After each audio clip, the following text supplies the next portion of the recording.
Hello and welcome to Rambling About 007 Episode 3 Goldfinger. We've already talked about Dr. No from Rush of Love in this series, and now we move on to the really interesting film in the series.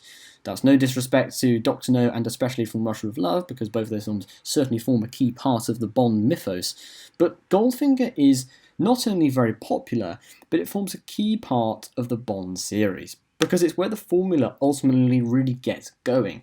It kind of pulls its finger out, and it knows how to do things properly in a way. It's hard to really put into words, but I'd say Goldfinger is the first quintessential Bond film, because while Dr. No and From Russia with Love certainly have their moments, especially From Russia with Love, which is an absolute classic, they don't necessarily feel like Bond films, if you know what I mean. From Russia with Love, for instance, is a really entertaining, solid spy thriller, but it doesn't really have many Bondian qualities that we would later go on to associate as part of the James Bond formula.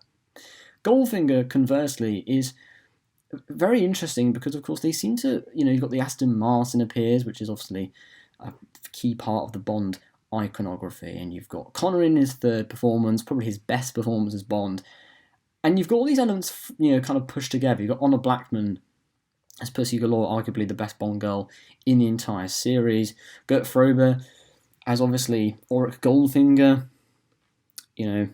Odd Job. You've got this sort of fantastic smattering of characters throughout, but you've got, at the heart of it, you've just got a really entertaining story involving Fort Knox, primarily. Now, as you can probably guess from the title, this is rambling about 007. This isn't going to be some coherent, I haven't got notes or anything. I'm literally just sitting down at my laptop with the microphone and I'm talking about Goldfinger. One thing that really sticks out to me about Goldfinger is the humour. It's not a side-spittingly funny affair by any stretch of the imagination, but I think they strike a much better balance between serious and frivolous in this entry. And as a result, it's probably one of the most sort of tonally correct Bond films in the series. It just appears to be very aware of itself. It's not too serious and it's not too silly. And that's one thing to bear in mind. Sean Connery in Goldfinger is absolute dynamite. This is probably his best performance as Bond ever, because it's no secret that he did start to get bored of the James Bond character and the press attention that being associated with James Bond ultimately got. So Goldfinger is certainly the best Connery performance. Yeah. I mean, he's good in Thunderball, but this is something about his performance here where the wit, the coolness, the suave demeanour just sort of peaks here in an extraordinary fashion. I mean, whenever I sort of want to watch a Sean Connery Bond film, I'll pick this or You Only Live Twice, which is odd because You Only Live Twice is actually probably Connery's worst, or one of his worst, Bond performances, but I guess I want to watch that film more for the spectacle and the grand nature of the sets and the scale of it all. Goldfinger, by comparison, is a much more intimate Bond film. Again, if you look at the Connery films, they actually build and build and build and become bigger and more over the top as they go along. And Goldfinger feels perfectly slotted in its time. I mean, Gert Frobe as Auric Goldfinger is an iconic villain. He's arguably more iconic than Blofeld, who's been played by multiple actors and has appeared in multiple films. Goldfinger appears in one Bond film ever, and that's it.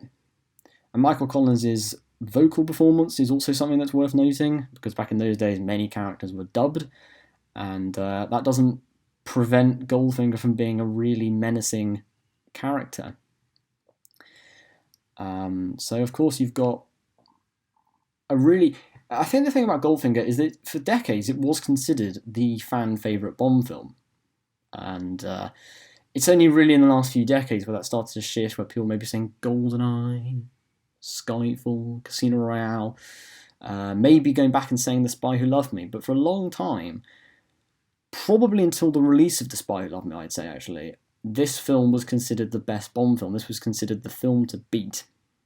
And it wasn't until 1977's The Spy Who Loved Me that things really took a big sort of shift in the opinion of the public and indeed the fan base. And of course, we couldn't talk about Goldfinger without talking about Honor Blackman as Pussy Galore. Now, Pussy Galore is a very interesting Bond girl because she's kind of independently minded. In many respects, she's quite a modern Bond girl. She's not really, doesn't feel too attached in the age of the 1960s. And yet, there's something yet modern and quite contradictory about that character, quite anachronistic. And I think Honor Blackman was fantastic. Had really solid chemistry with Connery, though. There are a few, plenty of instances in the series where the Bond girl and the Bond actor don't necessarily have very good chemistry, and it can be a bit awkward to watch, especially in those later Roger Moore outings, like A View to a Kill, perhaps, or For Your Eyes Only, possibly. But in Goldfinger, the Bond girl sort of chemistry and relationship is probably amongst the absolute best in the series. There's this kind of flirtatious nature, but Pussy Glory isn't really interested in Bond and is initially working for Goldfinger. So there are all these interesting elements. I've got Oddjob with his sort of steel-rimmed hat, the silent henchman. One of the tropes of the series, that's another trope of the series that is established with Goldfinger, the silent henchman who is very, very strong but says very little. That's been, that was again done again and arguably better with Jaws and The Spy Love Me. So I guess it's actually quite interesting to compare Goldfinger and The Spy Love Me in weird ways, because they're both quite different, and yet they do sort of follow similar patterns, because that sort of goes back to my earlier point that Goldfinger is the film that started a formula of sorts that films like The Spy Who Loved Me would later go on to adapt in their own way.